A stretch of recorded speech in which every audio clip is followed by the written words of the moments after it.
ایک واقعہ آپ کو ذکر کرتا ہوں، ایک واقعہ کہ ظلم کتنی بڑی چیز ہے۔ ایک سفر ہے، حضور صلی اللہ علیہ وسلم ہے، صحابہ کے درمیان میں ساتھ میں موجود ہیں۔ ایک صحابی ہے، مہاجر صحابی، اسے کوئی حاجت ہے، وہ چاہتا ہے کہ میں حضور صلی اللہ علیہ وسلم سے علیحدگی میں بات کروں۔ سارا دن دیکھتا رہتا ہے، سفر ہے، ہر طرف صحابہ ساتھ ہیں، اسے موقع نہیں ملتا۔ رات کو آتا ہے، حدیث میں روایت میں ہے چکر کاٹتا رہتا ہے بے چینی کے عالم میں، اسے نہیں موقع ملتا۔ صبح ہو جاتی ہے، حضور سواری پہ سوار ہوتے ہیں، نماز کے لیے تشریف لے جا رہے ہیں، وقت کم ہے، اسے موقع مل جاتا ہے۔ حضور کی سواری کی لگام تھام لیتا ہے، اسے روک لیتا ہے اور کہتا ہے اللہ کے رسول مجھے حاجت ہے، میری بات سنیں۔ حضور کہتے ہیں ایسی کیا جلدی ہے، میں نماز پڑھانے جا رہا ہوں، ابھی نماز پڑھا لوں گا پھر بات کر لیں گے۔ حضور کو یہ تو نہیں کہتا کہ میں نے علیحدگی میں بات کرنی ہے، حضور کو یہ بھی نہیں پتا کہ یہ رات سے موقع تلاش کر رہا ہے۔ حضور اسے کہتے ہیں ٹھہرو، تمہاری حاجت پوری کی جائے گی، سنی جائے گی، مگر وقت کم ہے، نماز پڑھانے دو۔ وہ انکار کر دیتا ہے، نہیں مجھے تو ابھی موقع ملا ہے، پوری رات کے انتظار کے بعد میری بات سنیں۔ حضور صلی اللہ علیہ وسلم کے ہاتھ میں لاٹھی ہوتی ہے، وہ جس سے سواری کو ہانکا جاتا ہے۔ حضور اس لاٹھی سے اس کو پیچھے کرتے ہیں، لگاتے ہیں لاٹھی ہلکی سی کہ نہیں میرا راستہ چھوڑ دو، نماز کا وقت تنگ ہے، مجھے نماز پڑھانے دو۔ لاٹھی اسے لگ جاتی ہے، پیچھے کر دیتے ہیں، نماز پڑھا دیتے ہیں۔ نماز پڑھائی، حضور سید الانبیاء، کون؟ سید الانبیاء، نبی ہیں، بے چین ہیں، آواز لگاتے ہیں کہاں ہیں جو نماز سے پہلے جس نے میرا راستہ روکا تھا؟ کون ہے؟ کہاں ہے؟ ڈھونڈو اسے۔ ڈھونڈا جاتا ہے، کھڑا ہو جاتا ہے، اللہ کے رسول میں ہوں۔ وہ کانپ رہا ہوتا ہے کہ میں نے تو گستاخی کی ہے، راستہ روکا ہے، اب مجھے سزا ملے گی، اب مجھے ڈانٹا جائے گا۔ کہتے ہیں اذن منی، میرے قریب کرو اسے، قریب لے کے آؤ اسے میرے۔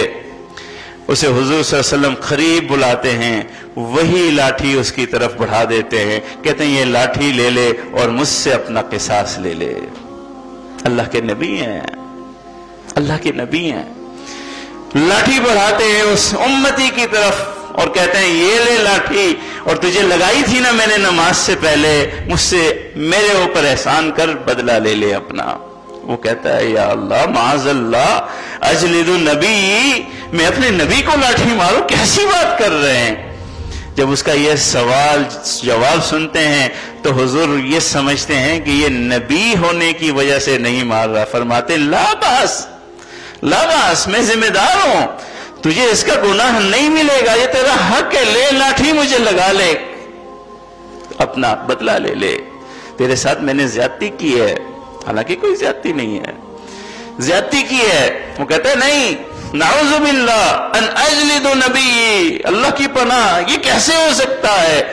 کہتے ایک بات تو ضرور ہوگی، یا تو مجھے معاف کرے گا یا یہ لاٹھی مارے گا، اس کے بنا تجھے جانے نہیں دوں گا۔ اللہ کے نبی ہیں، کون ہیں؟ اللہ کے نبی ہیں۔ اتنی احتیاط آج ہمیں کس نے اجازت دی ہے؟ یہ ظلم کا بازار ہم نے گرم کر رکھا ہے، قتل و غارت گری ہے، تباہی ہے۔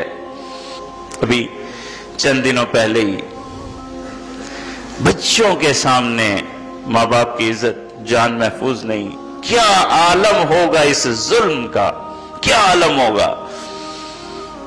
یہ تو ہم زمانہ جاہلیت میں اس ظلم کی مثالیں دیا کرتے تھے کہ بچوں کے سامنے والدین کو چیر دیا، اتنے بڑے ظالم تھا فرعون، اتنا بڑا ظالم تھا فلاں مردود، اتنا بڑا ظالم تھا ابو جہل کہ بچوں کے سامنے والدین کو چیر دیا یا والدین کے سامنے بچوں کو چیر دیا۔ اس زمانے کی مثالیں دیا کرتے تھے۔ آج ہمارے معاشرہ کس معیار پہ پہنچ گیا ہے، کس مقام پہ پہنچ گیا ہے؟